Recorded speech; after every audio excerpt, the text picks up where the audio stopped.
हम चंदन कुमार चौधरी जे विधानसभा का सदस्य निर्वाचित भेलौं, ईश्वर के शपथ लैत छी कि हम विधि द्वारा स्थापित भारत का संविधानक प्रति सच्ची श्रद्धा और निष्ठा राखब।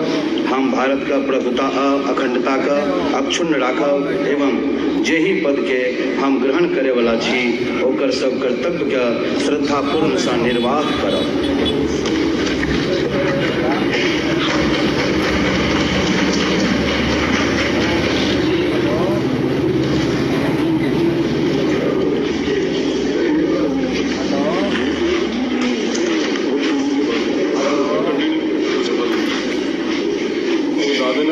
ब्रेक कर